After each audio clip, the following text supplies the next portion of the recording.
Il y a des moments dans la vie où tout semble calme en apparence, et pourtant, à l'intérieur, une tempête se prépare silencieusement, une tempête que l'on ne comprend pas, une tempête à laquelle on ne s'attend pas, une tempête qui commence par un simple regard, un simple mouvement, un changement dans les yeux de quelqu'un en qui l'on avait confiance. L'avez-vous déjà ressenti, ce moment où une personne qui vous est chère vous regarde soudainement différemment? Son corps reste immobile, mais ses yeux brûlent d'une question, d'une peur, d'un soupçon, d'une pensée qu'elle n'osera pas exprimer à voix haute. C'est le silence, un silence trop pesant. Et le silence, mon cher ami, est le bruit le plus fort dans une relation. Vous ne savez peut-être pas ce que vous avez fait. Vous ne comprenez peut-être pas pourquoi l'atmosphère est devenue soudainement pesante. Vous ne comprenez peut-être pas pourquoi sa respiration a changé, pourquoi ses yeux se sont plissés, pourquoi elle a serré son téléphone plus fort, ou pourquoi elle a détourné le regard dès que vous avez tenté de croiser le sien. Mais quelque chose a changé, et qu'elle l'admette ou non.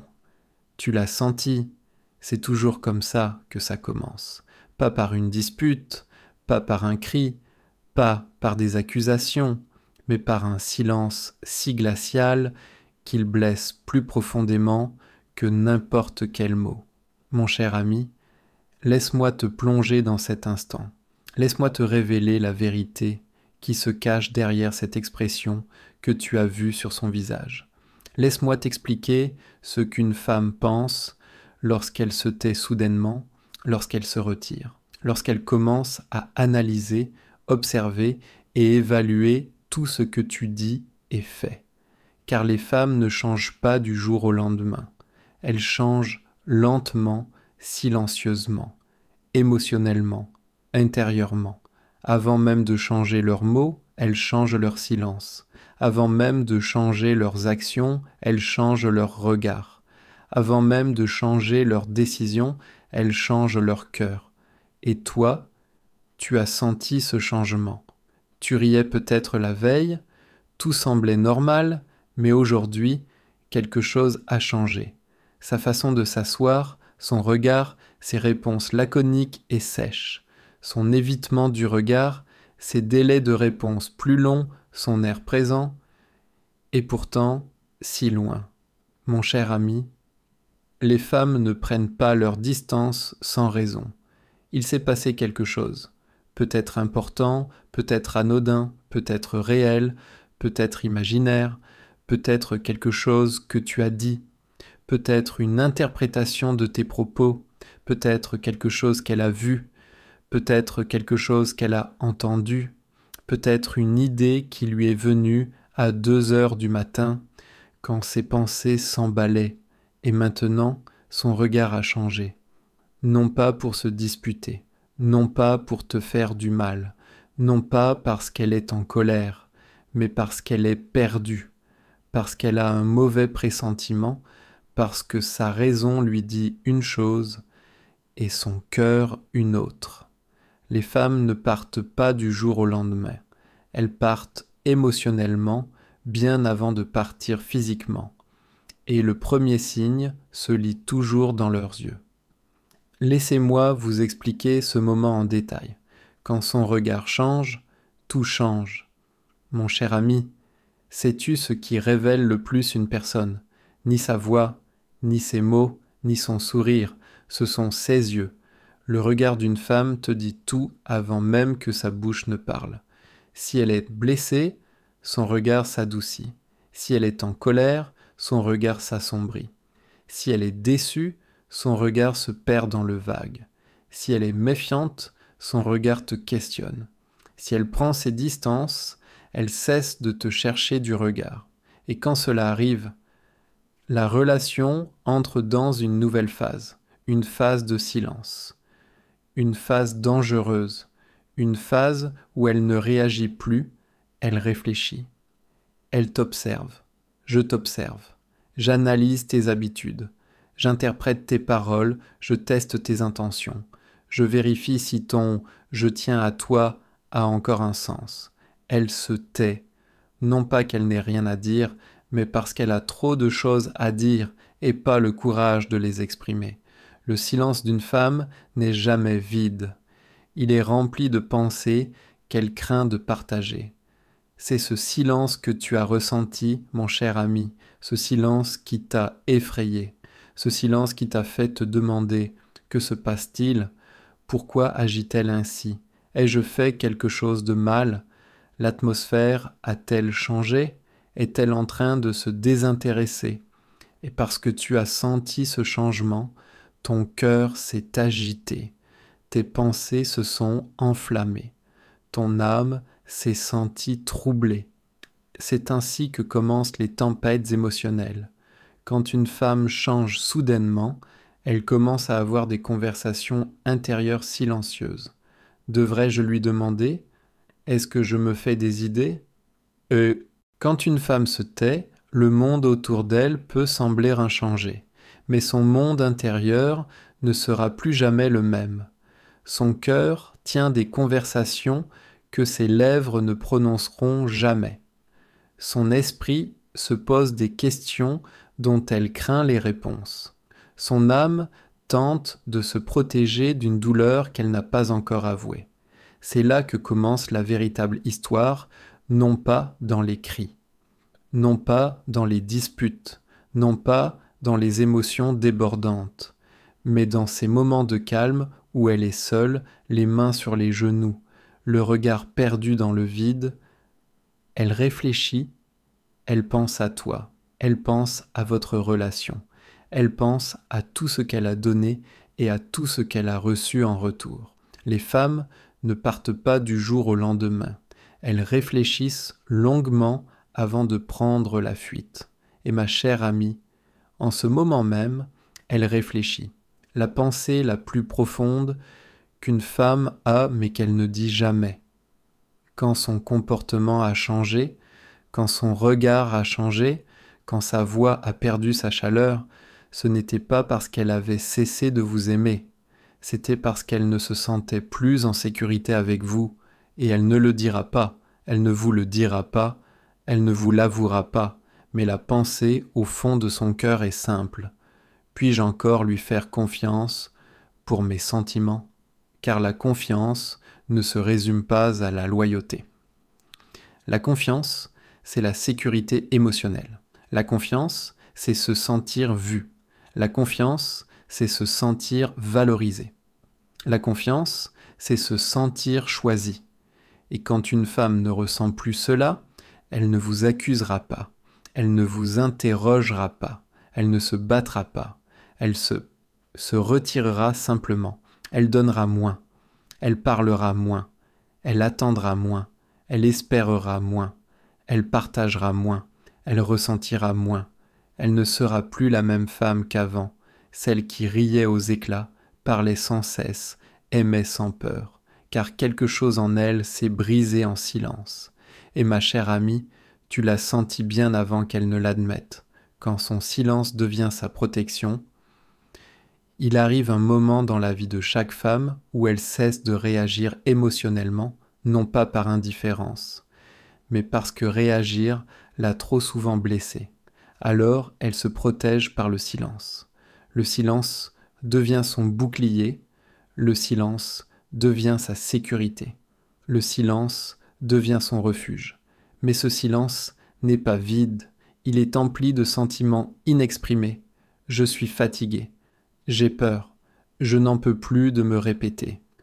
Je ne veux pas quémander de l'attention. Je l'aime, mais je souffre. C'est à ce moment précis qu'un homme doit comprendre la différence entre une femme silencieuse qui a renoncé et une femme silencieuse qui souffre. Et mon cher ami, le silence que tu as perçu chez elle n'était pas celui de quelqu'un qui a renoncé. C'était le silence de quelqu'un qui se brise de l'intérieur. Il y a eu une nuit, peut-être ne l'as-tu pas remarqué, où elle pleurait en silence, face au mur, se couvrant la bouche pour que tu ne l'entendes pas.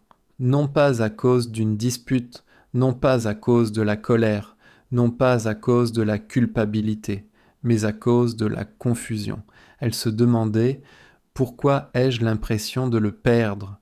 Pourquoi ai-je l'impression qu'il m'échappe? Pourquoi ai-je l'impression de ne plus compter? Pourquoi ai-je l'impression d'en faire trop? Ses larmes ne coulaient pas par faiblesse. Ils sont tombés amoureux parce qu'elle nourrissait un amour qu'elle jugeait à sens unique. Et cette nuit-là l'a changé. Un peu. Mais suffisamment pour que tu sentes la différence. Une femme se souvient de la nuit où elle a pleuré en silence. Un homme en ressent les conséquences quelques jours plus tard. Elle observe tes efforts. La fréquence de vos échanges. La profondeur de tes questions sur sa journée. L'importance que tu accordes à ses sentiments. La rapidité de tes réponses. Ta présence constante. Et puis, elle fait ce qui effraie le plus les hommes. Elle s'adapte à ton énergie. Si tu cesses d'appeler, elle cesse d'appeler. Si tu cesses de t'intéresser à elle, elle cesse de s'intéresser à elle. Si tu cesses de prendre des initiatives, elle cesse d'en prendre. Si tu te tais, elle se tait davantage. Si tu cesses de faire des efforts, elle cesse d'en faire. Non pas pour te blesser, non pas pour te punir, non pas pour te manipuler, mais parce qu'elle comprend enfin que vous ne l'appréciez peut-être pas autant qu'elle vous appréciait. Ce changement émotionnel est subtil, mais puissant. Vous le ressentez aux messages de bonjour qui ont cessé, aux longues conversations qui se sont évanouies, à l'enthousiasme qui s'est éteint dans sa voix, à la façon dont ces messages sont passés de paragraphes à de simples mots. Ce n'est pas de l'attitude, c'est de l'épuisement. C'est la fatigue émotionnelle d'avoir.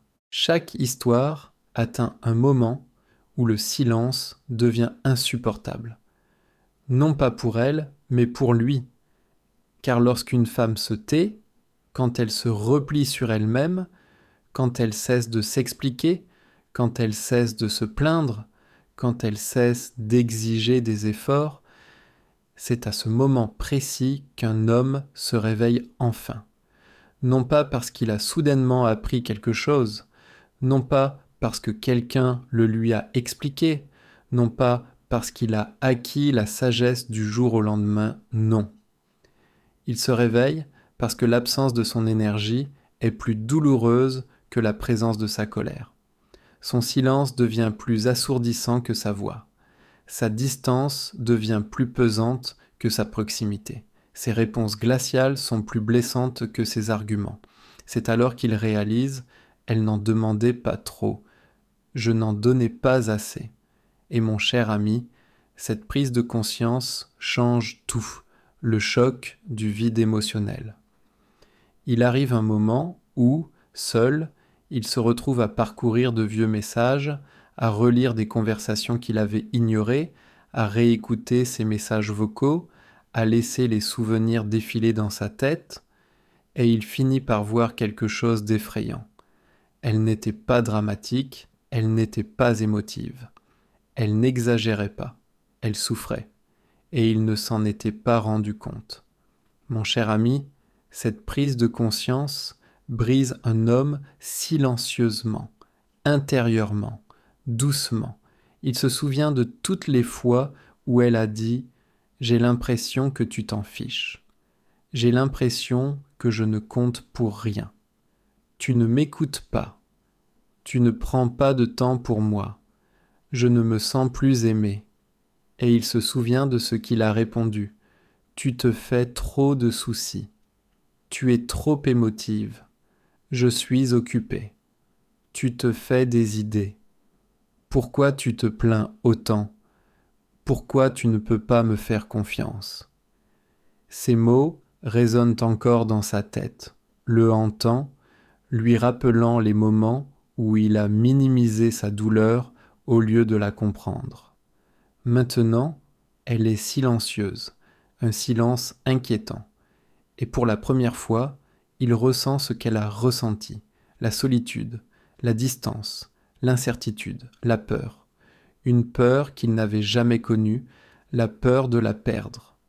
Quand une femme prend ses distances, un homme commence à remarquer des choses qu'il tenait pour acquises, ses longs messages, son enthousiasme quand son nom apparaissait, sa façon de dire « tu me manques », ses attentions, sa douceur, sa sollicitude, son habitude de lui demander s'il avait mangé, sa voix qui cherchait toujours à le réconforter, ses questions agaçantes mais si douces, ses rêves où il apparaissait. Ces choses ont toujours été là. Il ne les appréciait tout simplement pas. Mais maintenant, elles lui manquent plus que tout, car maintenant, ses réponses sont brèves. Sa voix est fatiguée, son regard est absent, son rire est forcé, son cœur semble sur la défensive. Et soudain, il comprend ce qu'elle voulait dire quand elle a dit « Je me sens seul même quand je suis avec toi ». Il le ressent maintenant, ce même vide, cette même distance, cette même douleur. C'est à ce moment-là qu'un homme réalise que les femmes n'arrêtent pas d'aimer facilement. Elles s'arrêtent quand elles n'ont plus le choix. Quand une femme prend ses distances, un homme commence à remarquer des choses qu'il tenait pour acquises, ses longs messages, son enthousiasme quand son nom apparaissait, sa façon de dire « tu me manques », ses attentions, sa douceur, sa sollicitude, son habitude de lui demander s'il a mangé, sa voix qui cherchait toujours à le réconforter, ses questions agaçantes mais si douces, ses projets d'avenir, ses rêves où il figurait. Ces choses ont toujours été là. Il ne les appréciait tout simplement pas. Mais maintenant, elles lui manquent plus que tout. Car maintenant, ses réponses sont brèves, sa voix est fatiguée, son regard est absent, son rire est forcé, son cœur semble sur la défensive. Et soudain, il comprend ce qu'elle voulait dire quand elle a dit « Je me sens seul même quand je suis avec toi ».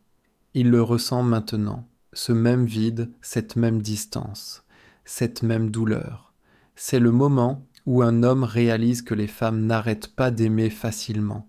Elles s'arrêtent quand elles n'ont plus le choix, quand ils commencent enfin à faire des efforts.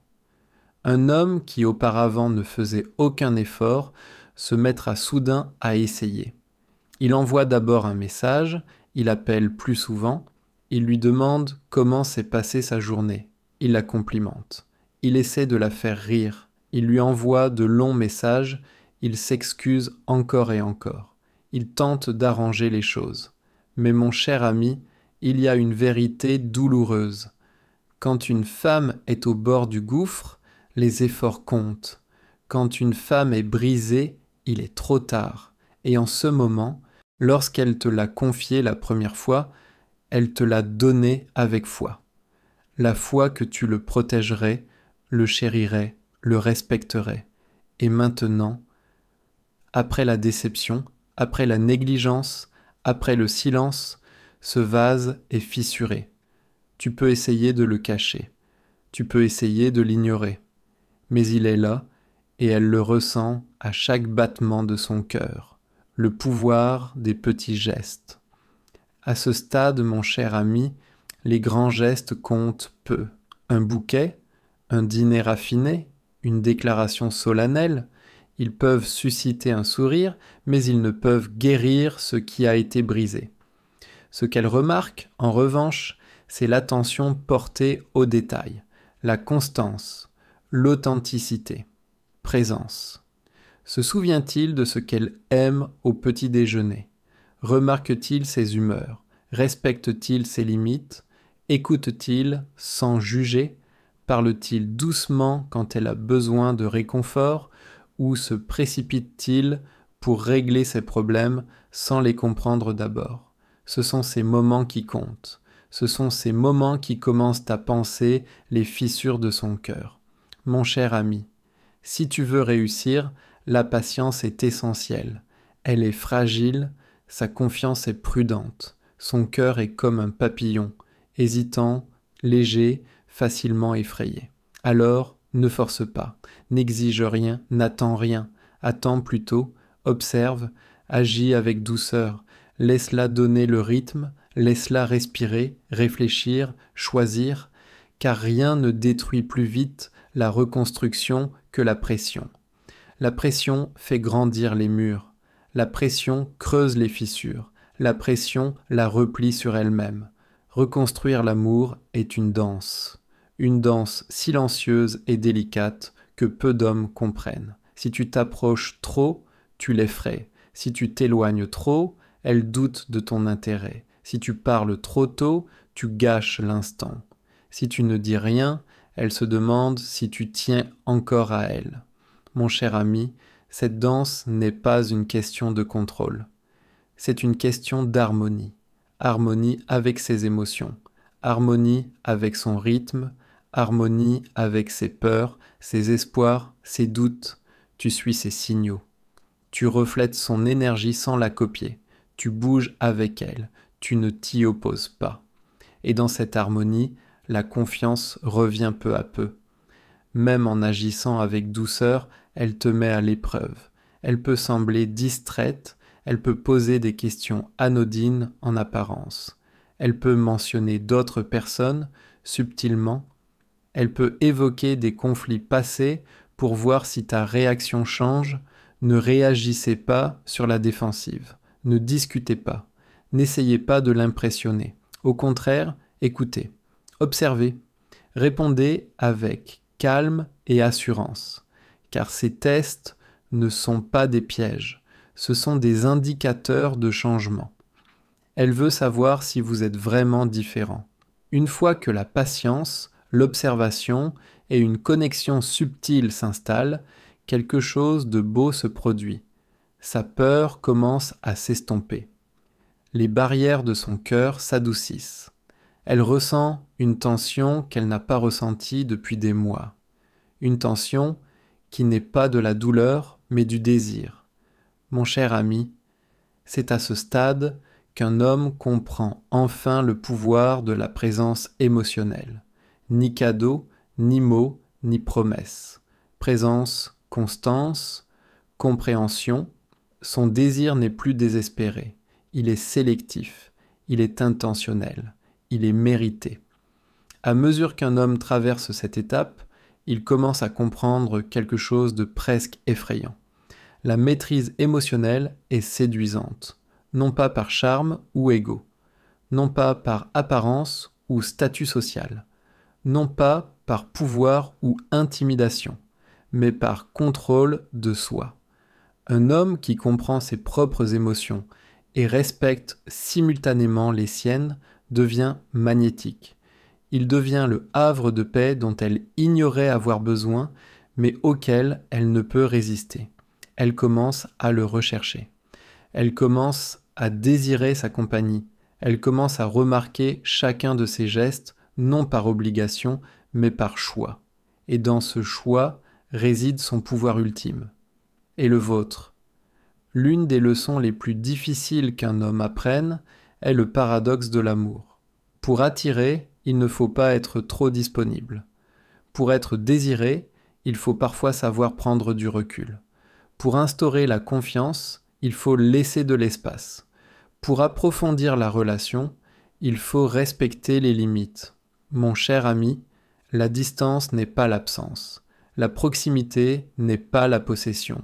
Ce sont deux outils, utilisés au bon moment pour créer tension et désir. Trop proche, et elle perd le respect. Trop distant, et elle doute de vos sentiments. Tout l'art est de savoir exactement quand agir, quand attendre, quand parler, quand écouter. À ce stade, la vulnérabilité devient votre arme secrète, mais pas la vulnérabilité désespérée, pas la vulnérabilité possessive, pas celle qui mendie l'attention. La vraie vulnérabilité est calme. Mon cher ami, tu as compris à présent que ta présence est ton arme, pas tes mots, pas ton apparence, pas ta richesse, ta présence.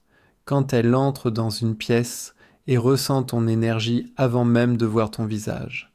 Quand elle perçoit ta confiance, ton calme, ta maîtrise, quand elle sait instinctivement que tu es quelqu'un de rare, de déterminé, de précieux. Elle est attirée, non par hasard, mais intentionnellement grâce à la maîtrise de l'attraction émotionnelle que tu as cultivée. Vient maintenant une étape que beaucoup d'hommes peinent à comprendre, le défi subtil. Ne le confonds pas avec l'arrogance ou les jeux de séduction. Ne le confonds pas avec la froideur ou la distance. Le défi subtil, c'est l'art de montrer sa valeur sans chercher à attirer l'attention. Tu ne réponds pas immédiatement. Tu ne cours pas après elle. Tu n'as pas besoin d'être validé. Au contraire, tu la laisses te chercher. Tu crées une tension électrisante. Vous laissez la curiosité mijoter.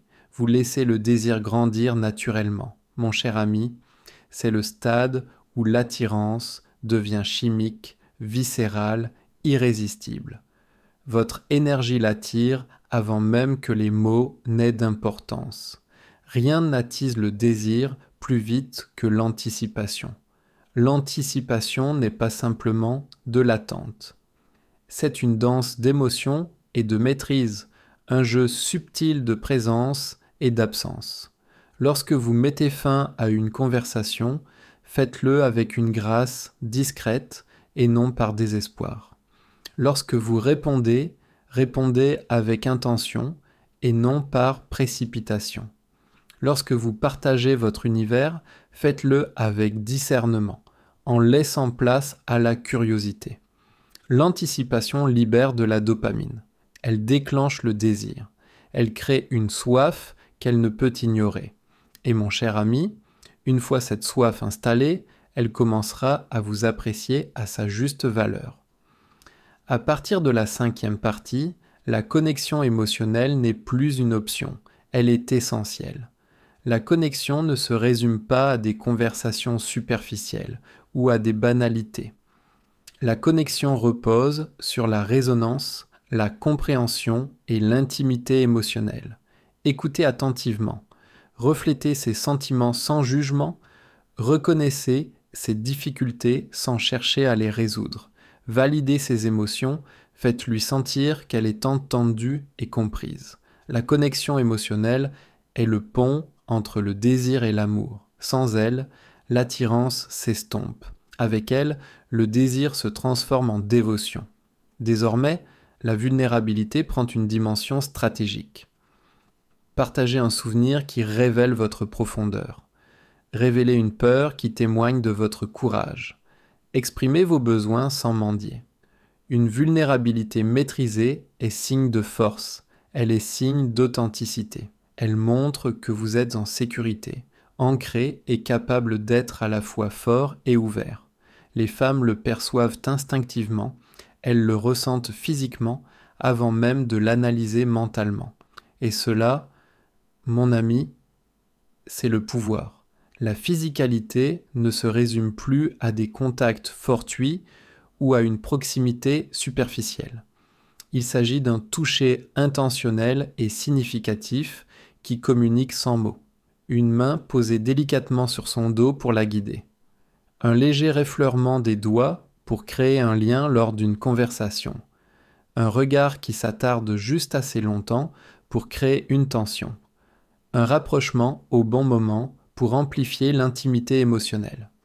Chaque mouvement traduit votre maîtrise, votre confiance et votre désir. Chaque contact déclenche une alchimie qui dépasse toute logique et toute pensée rationnelle. Même à ce stade, elle vous testera, non pas par méchanceté, mais instinctivement. Elle pourrait remettre en question vos intentions, elle pourrait tester votre constance. Ne vacillez pas, ne réagissez pas impulsivement, ne négociez pas votre présence. Au contraire, répondez avec calme et assurance.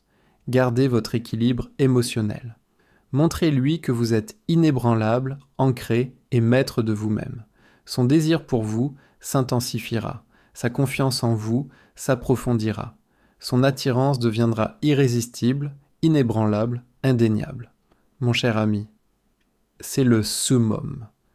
Vous avez reconstruit la confiance. Vous avez cultivé la curiosité et l'anticipation. Vous avez maîtrisé la présence émotionnelle et les défis subtils. Vous avez incarné l'audace tempérée par l'intelligence émotionnelle. Le résultat, elle vous désire non par peur, non par besoin, non par commodité. Elle vous désire pour ce que vous êtes, l'homme authentique, émotionnellement intelligent, ancré et sûr de lui, qui vit pleinement dans son propre monde. Elle vous choisit, à chaque fois. Et dans ce choix résident sa dévotion, son respect et sa passion. Maintenant, mon cher ami, vous pourriez être tenté de vous arrêter là, de vous détendre, de relâcher vos efforts. Ne le faites pas.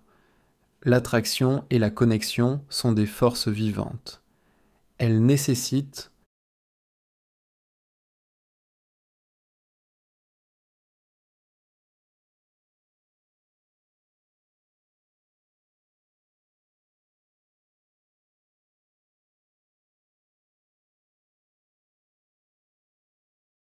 beaucoup d'hommes échouent à ce stade. Ils suscitent une attirance initiale, voire du désir, mais finissent par flancher. Pourquoi ? Parce qu'ils confondent confort et plénitude. Le désir est une force vivante et dynamique. Si vous le laissez stagner, il s'affaiblit.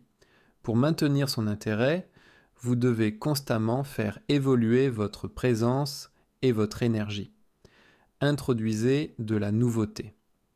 Partagez des expériences, des anecdotes et des réflexions qui éveillent sa curiosité.